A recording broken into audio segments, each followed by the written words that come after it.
नक्सलवाद के खात्मे को लेकर मुख्यमंत्री विष्णुदेव साय ने बड़ा ऐलान किया है, बड़ी जानकारी दी है।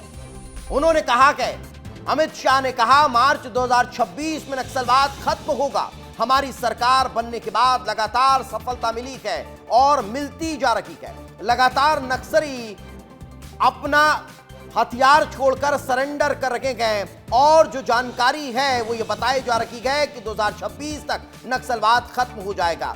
न्यूट्रलाइज किए जा रखे गए नक्सली, ये बड़ी बात सीएम ने कही है। बड़े पैमाने पर नक्सलियों ने सरेंडर किया है। गृह मंत्री प्रधानमंत्री का लक्ष्य जरूर पूरा होगा, ये मुख्यमंत्री कहते हुए नजर आए हैं। यानी नक्सलवाद के खात्मे को लेकर एक बड़ी बात मुख्यमंत्री ने कही है। देश के सुरक्षा बल के जवान बहुत मुस्तैदी के साथ, साहस के साथ नक्सलवाद के खिलाफ में लड़ाई लड़ रहे हैं। बराबर सफलता भी मिल रही है और माओवाद के जितने भी टॉप के लोग हैं सारे न्यूट्रलाइज हो रहे हैं और हम लोग पुनर्वास नीति भी बहुत अच्छा बनाए हैं, उसका भी असर हो रहा है कि लगातार लोग विकास की मुख्यधारा से जुड़ भी रहे हैं। और मुझे पूरा विश्वास है कि माननीय प्रधानमंत्री जी और माननीय गृह मंत्री जी का संकल्प पूरा होगा। तो सुना आपने, मुख्यमंत्री ने कहा कि गृह मंत्री और प्रधानमंत्री जी का संकल्प पूरा होगा और वो पूरा कैसे हो रहा है, अब इसी से जुड़ी एक और जानकारी आपको दे देता हूं। लगातार नक्सलवाद कमजोर होता जा रहा है। वसव राजू समेत 13 टॉप लीडर्स मारे गए हैं। हिडमा पर अब कमान टिकी हुई है, लेकिन कैसे लगातार नक्सलियों के हौसले जो हैं वो पस्त हो रखे हैं और जवानों के हौसले बुलंद हैं।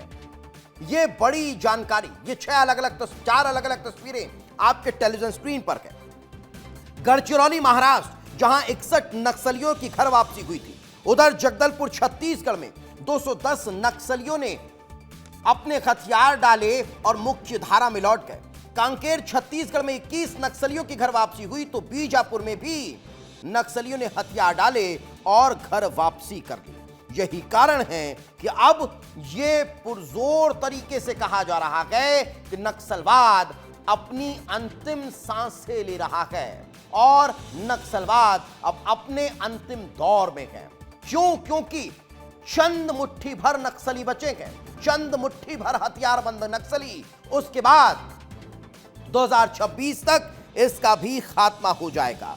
लेकिन चलिए अब जरा मैंने आपको जब ये तस्वीरें दिखाई तो फिर सवाल खड़ा होता है कि इस पूरे साल के बड़े नक्सल सरेंडर की भी बात होनी चाहिए। तो चलिए मैं आपको ग्राफिक्स के जरिए बता देता हूं। सबसे पहले इस साल के बड़े सरेंडरों में अगर बात की जाए तो 26 अक्टूबर को कांकेर में 21 नक्सलियों ने सरेंडर किया था।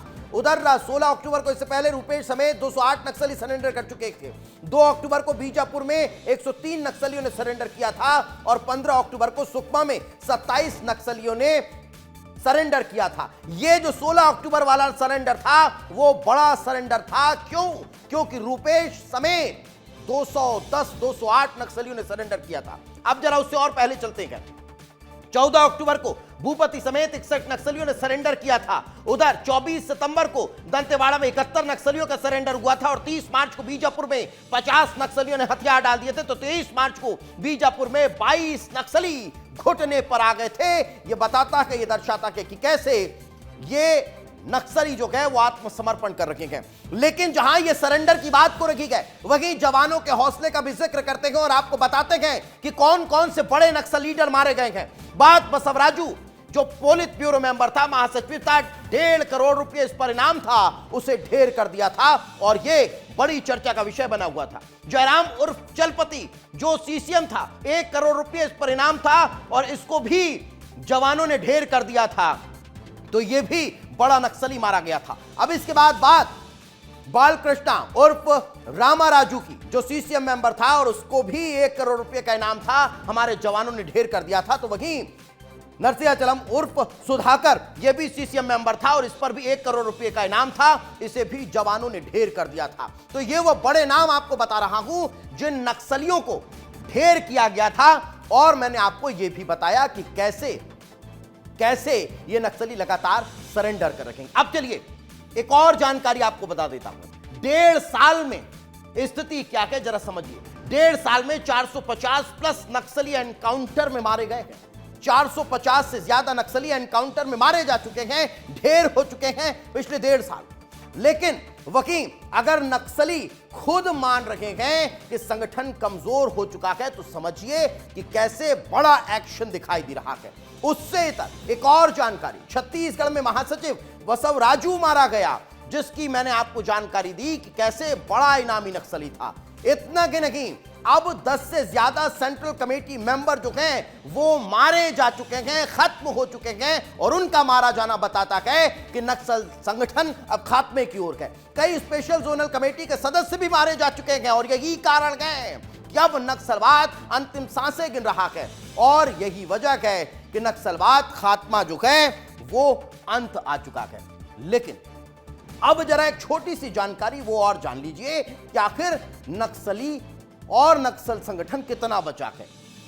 अब पोलित ब्यूरो में केवल 3 बड़े चेहरे बचे हैं। पोलित ब्यूरो में केवल 3 बड़े चेहरे। ये समझिए कि कैसे जो टॉप लीडर्स की स्थितियां हैं वो अब इस स्तर पर आ चुकी हैं कि पोलित ब्यूरो में 3 बचे हैं। कौन कौन गए? गणपति गए, देवजी गए और मिश्र गए।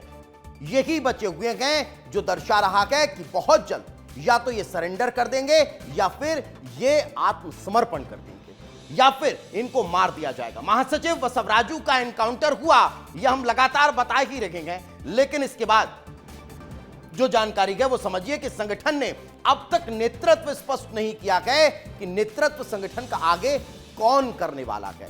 हिडमा का जिक्र हो रहा है, लेकिन मैं लगातार कह रहा हूं कि अगर हिडमा ने सरेंडर कर दिया या फिर हिडमा को मार दिया गया तो सब कुछ खत्म हो जाएगा। लेकिन आप समझिए कि कैसे कैसे यह सफलता मिल रही है। अब मैंने आपको यह सब बताया, लेकिन मैं अब बात जवानों के हौसले की करता हूं कि कैसे एक के बाद एक ऑपरेशन चलाए जा रखे हैं, और इसी से जुड़ी हुई एक तस्वीर है कि कैसे बीजापुर में यह सफलता हासिल की गई और नक्सलियों के मनोबल को झटका लगा है। जवानों ने नक्सलियों के स्मारक को ध्वस्त कर दिया है। डीआरजी, सीआरपीएफ और पुलिस की संयुक्त कार्रवाई देखने को मिली है, और पूरे नक्सल स्मारक को नस्तानाबूद कर दिया है, जो जवानों के खुशी वाले चेहरे बता रहे हैं कि कैसे बड़ी सफलता के तौर पर इसे देखा जा रहा है। ये मैं क्यों कह रहा हूं? क्योंकि लगातार अंदरूनी इलाकों में ये ऑपरेशन चलाए जा रहे हैं और उसके जरिए ये सफलता मिल रही है।